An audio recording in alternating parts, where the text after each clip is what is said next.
Process. The process, the process, the process, the process. Yeah, welcome to the process, player. You gotta trust the process, player. Welcome to the process. I'm your host, Q the Interview. I started this process interviewing entrepreneurs, learning about their business, why they got started, how they got started, and how is it going. And it has been an exciting ride, a good journey. But in the meantime, I had my own thing I was trying to do. I enjoy working with kids. I enjoy working in the community, giving back, and just being a pillar in the community. So I have a field day that I have had for about 5 years, and it been going pretty good. And people have been saying, "Hey, Q, you should start your own nonprofit." But I really wasn't on that. But as years go on, it started to make sense. So I did come up with an idea, and I said, "Well, how can I be a nonprofit organization, and how can I be successful with it? Not just saying I have a nonprofit, but putting out a product that is has value and it has great what's the word I'm looking for benefits and it's just not just showing good pictures and excitement, but actually making an impact in the community." So I came together with these two wonderful men, Perry Holmes and Mike Dangerfield, and we have a nonprofit organization called Lead with Love. And today on the process, it's a special edition because I'm going to introduce these young men and let you guys know what Lead with Love is all about and how we're trying to um, motivate the community, be impactful with the youth, and also just have fun in general and build something and that may last for generations. Absolutely. So that is my goal. And today I want to introduce you to a good friend of mine I have known since 2003. Right.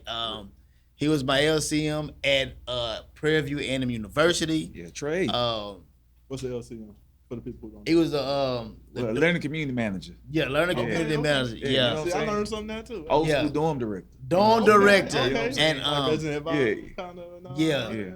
not only he was my dorm director, he has been a friend, a brother, somebody I confide in. So when I putting this thing together, his name popped up, and I was like, "Yo, I'm gonna call Perry because I know the character. I know his character. I know what he stand for, and I feel like if I was to put my organization in his hand, he would not drop the ball." So Look, can I clap right there? Come I on. don't think we're doing enough of it. Like That's real. I'm like, get some after that, man. man, that's worth celebrating. We don't do that enough, man. We don't do that Upstanding citizen, for real. Straight I up. want to formally introduce Perry Holmes Yeah. to Lead with Love and to the Process podcast. I appreciate you on the process and everything like that, man. Man, you know what I'm saying? I appreciate you giving me my flowers and everything Yeah. like that because I mean that's big in the black community. Whatever, like a lot of times as men, we have a hard time with being able to express ourselves and saying how much a person value. And I just want to say it's reciprocated, bro. And I appreciate that. Man, appreciate you. Yeah. I appreciate you. Yeah. Also, now I don't know the year. I can't remember the year. I think it was 09, 08. Yeah. We was working at a residential treatment facility, and we talked about God a lot. We talked about God a lot. We became great friends. We went our separate ways. He left and pursued counseling. I was extremely proud of this young man. Throughout this journey, I love it. throughout this journey, Emphasis on that young. when you're around great people, you stay connected with them. Even though I did not see him, I kind of kept up with him a little bit. I seen his journey. I was very proud of him. Every time I talked with him, he asked me how I was doing, how things going. Just watching him blossom into a wonderful, great husband, a great father, and then a great friend with me, man. When I was thinking about Lead with Love and who I wanted to have on my board, I had to include Mike Dangerfield. And I'm thankful for him, for all that he has poured into me. all that he has done for me, helping me with my journey in my counseling career. So yeah, Yeah. Whew. Yeah. Man, look. So I'm a black man, but I'm also a therapist, man. Yes. If I shed a tear on y'all, don't take. I'm kidding. I'm not. Yeah. Like Perry said, it's a beautiful thing to be in a space where you can get kudos from people in real time, because we don't do that enough. You know, man, I got an opportunity to connect with Q a very long time ago. And all the good stuff he had to say about me, I can say about him. He's been present for me in some critical points in my life, including the birth of my last child. yes. Oh yeah, we did. Yeah.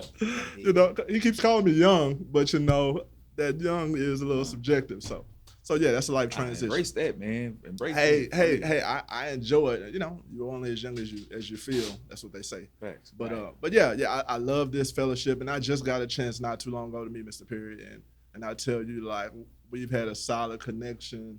You know, as though it's very organic. Yes. Even though Q connected us, I feel like even if Q wasn't in the picture, Yeah.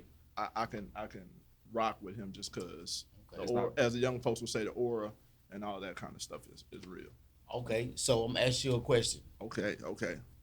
What into is it, huh? what is the vision of Leave It Love? So the vision would lead with love.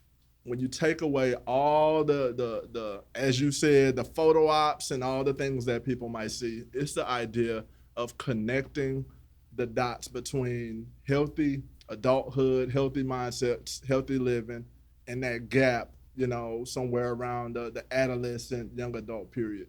A lot of times what happens is kids go through school, they get educated, they talk about what they want to be in life, and there's this push to be successful.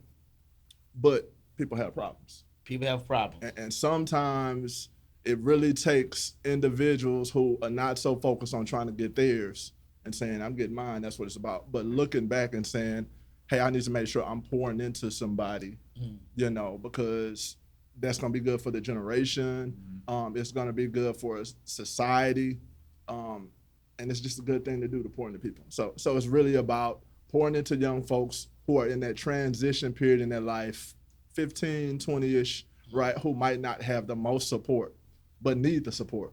Absolutely. And want the support. So at the core of Lead with Love, that's what it's about. You know, genuine people who are trying to do this thing genuinely, you know, with love, and pour into people who, you know, might need support and don't have it. Got you. Period. Oh, why do you think the age 15 and 20 is a critical age for boys?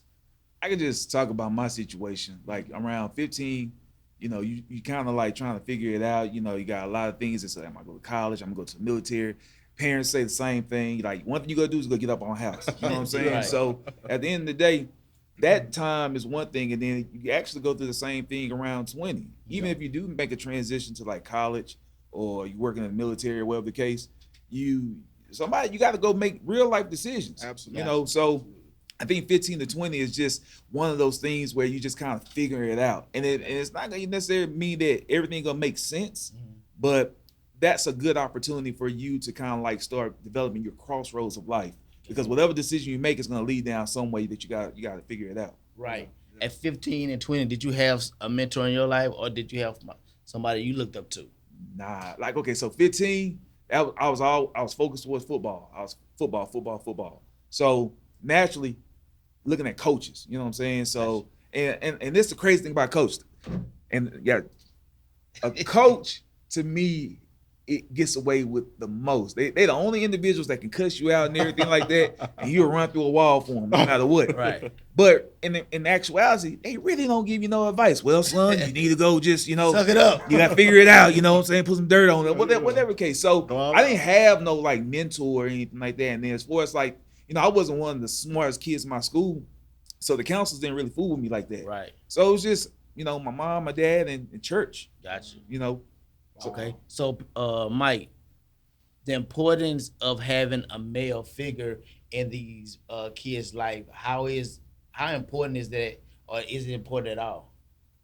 Yeah, it's very important on multiple angles. So I get to do a lot of work in the therapy space with single women who are raising boys, and they know right off top that there's only so much they can do for them. Like they can provide maybe a 3 hots and a cot, but when it comes to decision making and being able to stand up on their own, that's a challenge. So the natural, organic, biological thing that happens with boys is they first look at their peers to compare themselves to see how they're sizing, but they're always looking at dad or male figure to see this thing called life. Am I doing it right? And so the challenge is, like sometimes males are not present, which I think is where this organization gets a chance to kind of help in, pour into young folks. But it's extremely important. There's a lot of women and there's a lot of family and other caregivers pouring into young folks, but there's a piece that's missing for a boy who's, traversing through adolescence if he doesn't have, a healthy male figure to look at.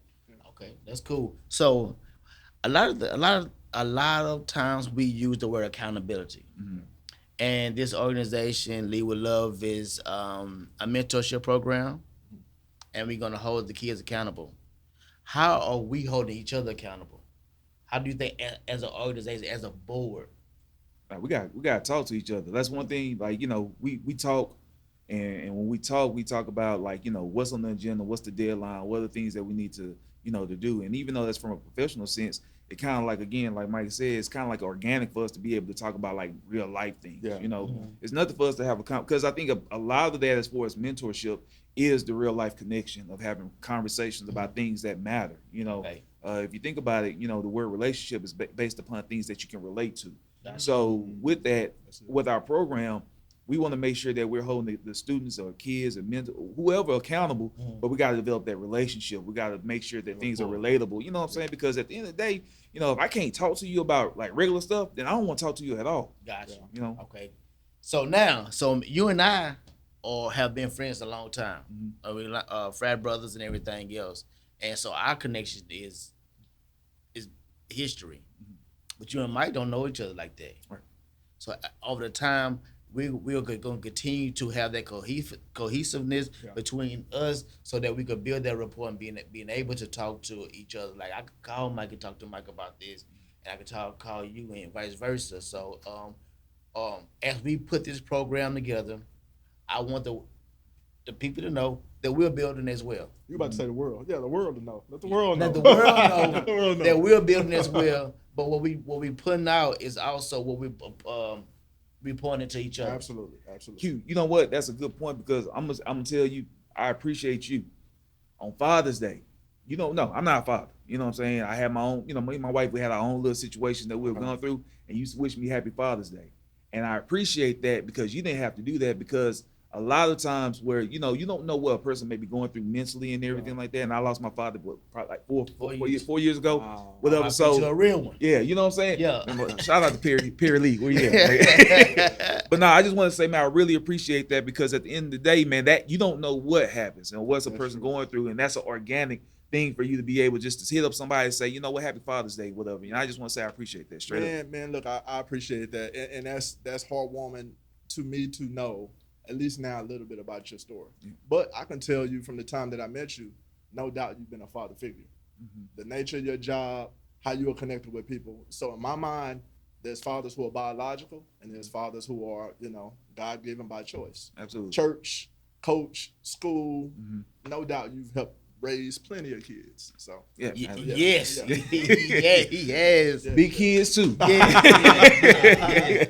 And as June ends, right? June is coming to an end. This month is Men Mental Health Month. Yes. Yeah, men's mental health month. Yeah. Kind of both of them. What do y'all think the use of mental health has been over the past 5 years? The word mental health. What do you think the impact of it has been? So I'm kind of torn, and I'm torn, and maybe this is a bias because as a therapist, I'm excited that a lot of us are using the word mental health nowadays. Okay. Because I've been doing this work when mental health was not popular. Okay. You talking about crazy? Not me. Don't do that. Right? Suck it up. Yeah. You put your head down, push through. right? So I hear that more people having conversations about mental health, which I'm happy about. The flip side of it, I think a lot of people are talking about mental health, and they're doing it because they know they're gonna get following, they're gonna have some likes and shares and all that kind of stuff, and they might not be qualified to really talk about mental health. So would you follow a doctor on a podcast telling you about dealing with the throes of cancer, and they ain't even been to no medical school. They don't have no certification. They don't have nothing, but they talking like They know. Okay. So we just got to be careful. I'm excited that the conversations around mental health are happening, but I'm a warn and urge everybody, be careful about the sources that you're going to, because not everybody got it. So Okay. What's your take? I think it's like Mike said. I think it's one of those things where it's been faddish. You know what I'm saying? I work in education as well, and a lot of times I work with discipline management at my school as a behavior coach. And students, they get in trouble. They be like, "Oh, you messing with my mental health and everything like that." Like, chill. No, I'm not messing with your mental health. What you mean? What does that mean? You know what I'm saying? Like, what are you talking about? So Right. yeah, so it's cool. And I think a lot of things, especially when we gotta be mindful of that, because the children are picking up this type of lingo. And they're using it, and they don't understand the concept behind it because they're sponges. So it could be faddish, but I think at the same token, for us working adults, it's very important because it goes with that that work-life balance that you got to work with. So Let me tag on to what Perry's saying. In addition, we have to be careful, even as adults, how we play around with the lingo. Because I hear a lot of adults saying, "Man, that's my OCD kicking in." That's my you know what I'm saying? I'm just going through a little depression right now. Like, I get what you're saying, but when you think about, obsessive compulsive disorder, there are real people in real life struggling with real criteria. And so for a person to be like, "Oh, it's just because I'm super organized, or I forgot whether I put the garage down, I got to roll back around." Like, don't minimize what somebody else is really going through, by using lingo that sounds good. It sounds. That's. I thought you were gonna say because I'm a Scorpio, I'm a Cancer or something like that. Yeah. But no, what you're saying is real. I do want to say mental health is real. I want to say anxiety and depression, grief. Yeah, straight up. Is real. And maybe death of a loved one or death of not a loss of a relationship that this went belly up, I guess. Loss of a job. Loss of a job that you've been on for forever, and you don't know how you're gonna move. Yes. Like, I don't think people talk about that as much, and because at one point in time, people was putting 30 years into a career, and then to be let go, and it's like the movie Straw with the movie. You know what I'm saying? Like, I mean, that was, even though it hit me a different type of way, because some people be at their last brink. You know what I'm saying? They be at that part where they just can't take it no more. And like you say, you're losing a job, or things just seem to go wrong. You never know what's gonna happen, what's gonna take someone over the edge. Okay, yeah, you're right. Yeah.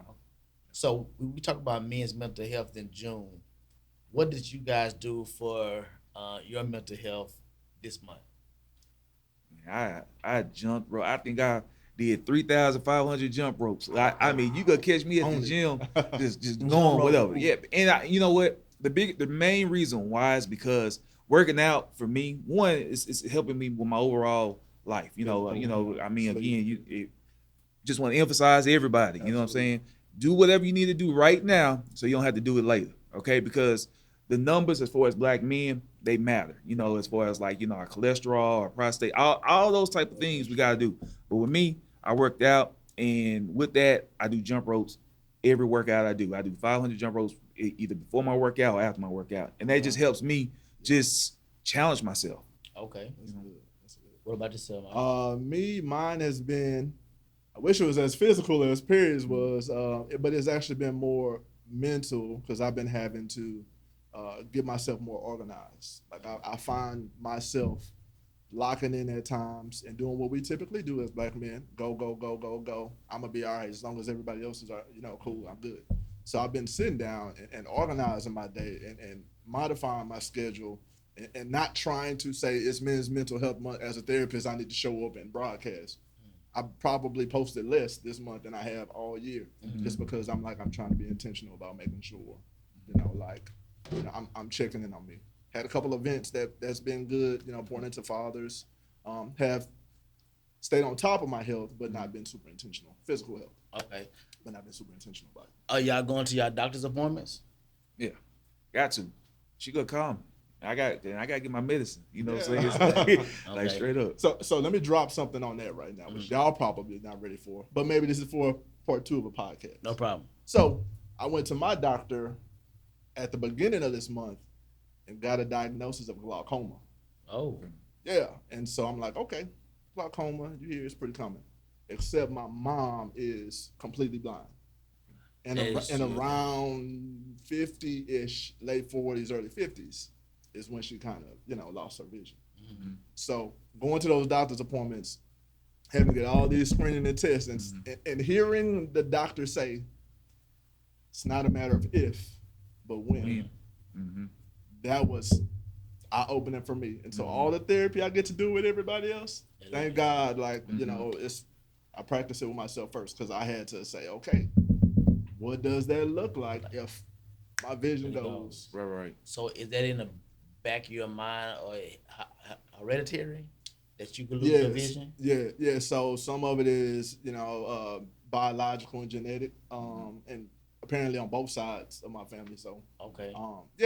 and it's not like I didn't eat enough carrots. That's another thing. Right. Or I've been just like doing the most with my eyes. It's just, hey, sometimes that's the cards you're dealt, And so I have had to be super mindful and intentional about, am I doing what I need to be doing now? So that if I don't have, that sense in the future, is that going to devastate me? So how do you feel when they said that? Like, cause I'm over here thinking to myself, like, I be over here trying to squint, look, I'm driving, and all that type of stuff. I'm on the road, I'm looking at it, I'm like, okay, I see the LJ. Okay, so how when you heard that information and everything, like mentally, how did they affect you? That's a good question, period. And I'm good with being vulnerable. So in that moment, I done been through the military, I done been through some tough stuff, wartime, all that kind of stuff. I know how to lock in. I know how to hear the doctor give me that news and be present and do what I need to do, right? But after it's all is said and done, and I'm out of the appointment, I'm in my car and I'm breathing, I'm like, oof, what did I just hear? Right. And I'll tell you, in this particular situation, Perry, and this is the first time this happened in a while, I sat there for a moment, I'm wrestling with my feelings, I'm like, feeling my voice getting shaky, I'm breathing. I say, let me call my wife. Let me call my wife, that's my partner, I open full disclosure, everything. And she answered the phone expecting to hear some good news because she always like, oh, yeah, you doing good, numbers good. And I was like, babe, the doctor told me I had glaucoma. And when I say, without any pause, Waterworks came. I'm talking about, grown men and little kid body, or vice versa, however you said. I was, and she couldn't say nothing at that moment because she's not used to me being this person who's not showing up for everybody else. So that was, it was real. And I had to deal with that in that space. I let it out, breathe, reminded myself of, who I am, who God is, that don't change any responsibility. And the idea of not if, but when. I mean, that could be 60 years from now. It could be like the day before I check out of here. For me to lock in and just be like, oh, the rest of my life is done. That is the textbook definition of anxiety. Okay. So appreciate you for asking. Yeah, man. And I heard you say being vulnerable and you call your wife. We are 3 married men. Yeah. Shout out to our wives. Straight up. Should we get that shout out? No problems. Like, I ain't saying nothing about us.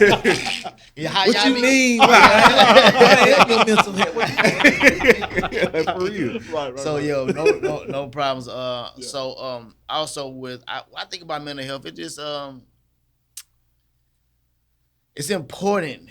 Health is important, especially that health. Because I think about I go to the doctor and I get the results and they tell me, oh, you need to lose some weight. All right. It does. But then that was like, duh. But am I going to the gym or am I starting to do things? And we talk about this month of being mental health. My mental health was I was like, what you do? I ain't do nothing. Oh man, I didn't do nothing. So what I usually do is walk my little 2 miles in the morning, and I have not been doing that.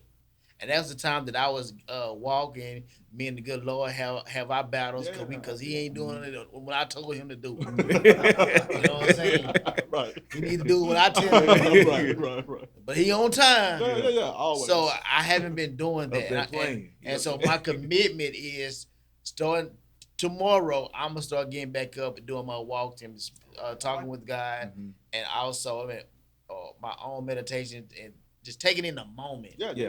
Taking in the moment, being thankful for right now. Absolutely. A lot of times we live in a society of let me capture that. We gotta do a podcast about that. You know what I'm saying? But no, it's taking in the moment and just seeing what has been created, watching the birds chirps, the bees, not the mosquitoes though, not the mosquitoes. They can make it. But also, you know what I'm saying, just being thankful for the right now moment because it's not gonna happen no more. Perry, you were saying something about accountability earlier, and you brought the question. I remember this had to be maybe 2020 Q or maybe 2021. You and I started off the year with like doing a book reading. We was doing a book club reading. The book club. And we was putting in miles. I think we said 100 miles. We used to do the miles. We got prepared. Yeah. Get your miles in. I think you told me like you got this from somebody. So I bring that up to say like there's benefit in accountability. So I heard you say like, man, I ain't been on it. You know, right. If you ain't been on it, shame on us. Yeah, right. If we not connecting and saying, yo, like what's going on? Like, do we need to get together and go to the park? You know, up the hill, Herman Park? And truth be told, that's the true essence of mentoring. You know what I'm saying? Like, I mean, like, especially if you're struggling in a particular area and I'm good at it, then I should be accountable to help you in that area. You know what I'm saying? And that's what we're doing with the program. Right. Like, you gotta realize we're young. Yeah, we're young, all right, but we're a little seasoned. Yeah, Some more than others. Man, this great. I don't know where it just came from, but just imagine the 15-year-old, 16-year-old, 17-year-old going through same type of circumstances, situations that we're going through, health or possibly things that's going on in their relationships and everything, and they don't have the coping skills to do it. So I think that all in all, even though we're helping each other, it's kind of like shaving us or molding us to help someone else. Absolutely. That's the testimony behind everything. Organic flow. We're doing the work and it just trickles down to others versus us trying to do something with others that we ain't doing ourselves. It ain't gonna work. Mike, what are some coping skills? One of the best go-to coping skills off top is breathing. Like forcing yourself in a moment to just stop and breathe. I don't think people realize how hard that is. Your body naturally does it when you relax. You're not thinking about it now, you're breathing. But in a sign of trouble, temptation, like I told you, I got that news. Yeah. It was probably 20 minutes. I feel like I held my breath the whole time. You could pass out. Yeah. You know what I'm saying? So being intentional about breathing, not just when it's problems, but like throughout the day, that lends itself to the mindfulness that you're talking about. A good coping skill that you can do pretty much any time is get up, take a walk. Go outside, get outside of your environment. And you'll realize real quickly that if you listen, it's birds, it's sounds, it smells, you're using your senses. Gotcha. But if we so locked in on whatever we're thinking about, we'll just go through the day. We'll drive from point A to point B, don't realize that they built new buildings, don't realize that there's something going on outside because I need to do this and do that. Okay. So breathing, being intentional about using your senses, and then good old self-care. So coping strategies can be like making sure you look good, feel good, spending time with friends. Friends that's gonna be honest and y'all gonna connect. How often are we using coping skills? For real. I do it all the time. I ain't gonna lie. When I get the nurse at my school, she was working with a student and she was helping him out. And she was like, smell the rose, blow out the candle. I said, whoa. That was like, it messed me up. And next thing you know, I'm on there. Like, so the breathing, that's so true, but like coping skills, even when I'm driving and I'm thinking about something, because I'm a thinker, I have to use something to help me kind of like get through that situation at that time. Because like you say, man, you stop breathing, pass out, swerving on 290. It's a wrap. It's a wrap. It's a lot of health challenges. We talking about physical health too. There's a lot of physical health challenges that result from us not using coping skills. Sometimes I use coping skills and sometimes I don't believe it because when you're angry about something, they say breathe in, count to 10. I don't go count no I'm mad. That's the last thing I'm you want to do in mad, that but moment. Yeah. at this young age of 41, I know I can't crash out like the young folks say. Yeah. Nah, sometimes I want to crash out. I You think I'm due for a crash. No, I ain't speaking that. No, no, nah. no. Nah, but I need to get, because I'm gonna be honest with you. Going back to the whole thing about mental health and everything, I think the one thing about us is that about black men is that we hold everything in, and we're naturally are going to be a physical being. You know what I'm saying? So I'm not saying like, you know, you got to find a way to do it in an effective way. But I think it's been a negative correlation that comes with crashing out. Okay. You know, I think it's okay to be able to express yourself in a productive way to get your point across, because sometimes you just want somebody to hear you. Yeah. You know, but you know, putting your hands on people and stuff like Yeah. that. Nah, I don't do that. Don't. There can be I haven't framed it yet, but controlled crashing out. Yes. Something like that. They actually have business models that work well. I don't know if y'all heard, it's like smash therapy places. Yeah. Places you can go. Oh, where yeah, That's yeah, you yeah. smack break things. That's a Yeah. good way to crash out, you know, and it not impact people. So. Gotcha. So as you know, we are seasoned men, right? And we're gonna be mentoring kids between the age of 15 and 20. Mhm. How are we gonna relate to these kids? How are we going to capture them and for them to be able to communicate with us, because we have never been 15 and 20 years. I'm watching YouTube. Lululemon. What yeah, you know what I'm saying? Lululemon, all that. Yeah. Okay. I think all in all, it's just that, just like, you know, we're trying to go and talk to them about things, we got to be able to observe them as well. Yeah. You know, so we got to, you know, humble ourselves, because a lot of times, you know, we have always, in the black community as well as I'm pretty sure in the Hispanic community as well, you know, don't do what I say, do better, or, you know, all those type of cliches that we hear. Yeah. I think all in all, we got to humble ourselves and listen to them and see what they're at. Meet them where they're at. Don't say that we're above them or beneath them. Meet them where they, you know what I'm saying? Because that's how you just develop that relationship, and it makes it to a more free flow, a lifelong relationship. Because we don't want to be temporary, you know, because the reality of it is that we've had a relationship since 2003. Mm-hmm. If I was to meet you where I was at that time, then we'll never have an organic relationship. You know what I'm saying? So it's like, you know, you got to meet you. Yeah. And I'm going to tag on what Perry said. It starts with connecting with the kids where they are. You're not going to be able to be effective in mentoring and supporting a young person, especially if they don't know that you can open up, that you're real, that you're going to be transparent on some things, but also that you are at a place to where you can actually pull them up. Absolutely. If we crashing out together, there's no benefit. You know what I'm saying? Gotcha. Yeah. So A question. We are mentoring. So Mike, what do you feel like your strength is when you gonna work with these kids? oh man, my number one superpower strength I would say is building rapport. I connect. I don't know, God-given gift, whatever. I connect very easily with people, and it's probably because I try to listen. I try to connect with them. I got, you know, adolescent kids. I teach young adult or high school class at church. So I'm surrounded. I got kids I see in therapy. So I listen to them. You know, we've been kids. We know our parents, you know, like Perry was saying, gonna preach at us. Sometimes kids need to see somebody other than somebody who's obligated to show up for them, care about them. Okay. So I think I do that very well, connecting with kids, hearing them out, making them feel valued as individuals, and letting them feel like they have some stake in their progress. Not that I'm just telling them what to do. I'm like, hey, I know you ain't got your license, but you're in the driver's seat. I'm going to be shotgun with you, and I'm going to make sure you don't crash. We're going to laugh and joke, but you're going to focus on this road. Right. Right, so we can get to the destination. Okay. What about you, Ben? Oh no.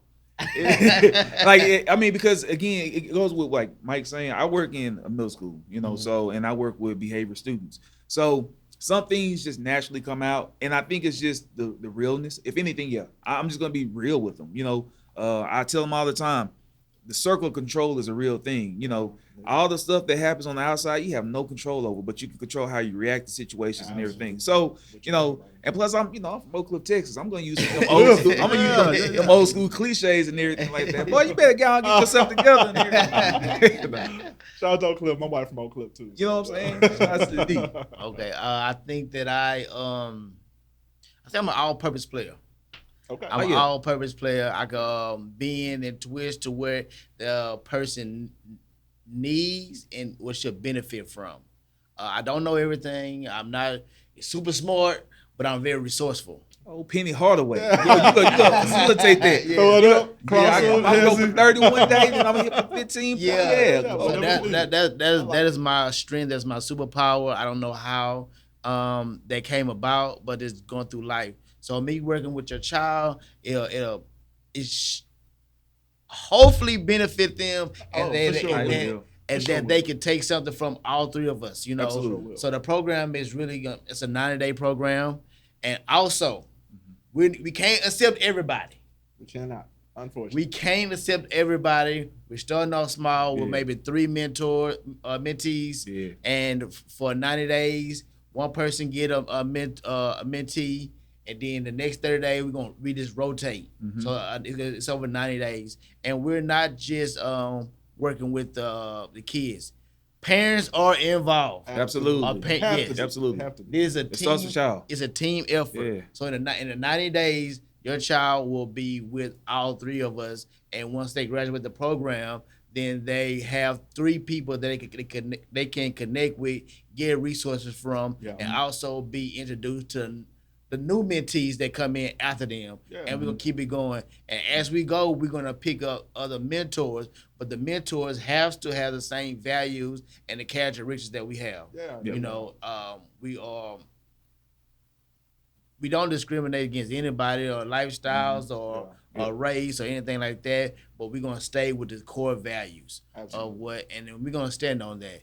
And one thing we're gonna do is we're gonna do right by your child. Absolutely. We are not gonna put them in any situation that would not benefit them. Right. So Yeah, we lead with love. We gonna Yeah, lead- we yeah, gonna yeah, lead hit with the love. shirt. Yeah, lead So, with love. we decide on lead with love because I feel like that's the thing that you should lead with, you know, and it'll leave a lasting impression on Absolutely. the person who's receiving it. Yeah. And love is one of those things that you always gotta make sure that you are modeling it, because love looks different for everyone. So just like leading looks different for everyone. So with love for us, we're definitely going to look as if somebody was mentoring us. So we're gonna go with the whole idea of making sure that we're putting them in positions where, just like in any kind of counseling service, they're answering their own questions. Because with that, we can't figure out this thing called life for everybody, but we kind of put some things, a different perspective on some things to help you, kind of figure it out. So our love is going to be definitely going to be on some grown men trying to help you become a better person. Okay. I love it. I love it. Perry, if someone wants to reach out to you, how can they reach out to you? Talk to you. I don't know. Reach out to you? Yeah, I'm just saying. I don't know. I mean, we got emails now. Yeah, Yeah, we got you know what I'm saying? emails. we got emails now and everything like that. But you can hit me up through Quincy or anything like that. And once we get our contact information in, you can definitely direct contact me. All right. Yeah. You have your therapist. Where are you located? I'm located Southwest Freeway in 59 in Gessner, Sharpstown area, Houston, Texas, if you're familiar with it. I provide virtual and in-person services, and I'm on social media, easy, Michael Dangerfield. Google me, and you'll find me. So we get connected. Cool. And I'm Quincy Molden, Q to interview. You can hit me up anytime, but not anytime. Anytime. But You got a can, wife and family too. I got a wife y'all. and family. Yeah. The Process Podcast is where you could connect with me. We have a family field day that's coming up in October 4th. Phenomenal. It's fun, man. Well, how many years? 6. There it is. Yes. So October 4th, we have a family field day. More information, and we're also gonna be looking for mentees coming up. We haven't started yet, but it is on the way. So And sponsors. and Yes, sponsors. yes. Hey, you want to show Yes. Sponsors and Good work. partnerships, and Yes. want Yes. to make sure that we connect with with you guys. Any and everybody, any organizations, sports organizations, anything, man. We come help us help this youth. Right. Solo entrepreneurs, you want to connect with us too. Absolutely. Gotcha. And also, I do have another part of the podcast where I will be interviewing kids, youth, with Crystal Lavelle. We'll be talking about the struggles that the kids may be going through, how we can try to, give them a voice to let us know what's going on. Even though we done been 15 or whatever the age they been, but we want to make sure they get a voice because the suicide rate for youth has gone up tremendously. Absolutely. And we want to get ahead of that and be the best resource for them to get the help that they need. Yes. Like I say, depression, anxiety, and real. ADHD. Yeah, man. It's big. Man, give them they medicine. All right, give them they medicine right now. Right. Look, that's not even me as a therapist saying that. So I'm telling you, as all my educators, y'all already know what it is. Tell Because you. on August they gonna come in there full speed. I ain't got no medicine. No, give them the medicine, please. Straight up. So I want to thank y'all again for thank coming you, man. on, Straight up. Mike and Perry, and you guys. Thank you. I'm your host, Q the Interview, and this has been The Process.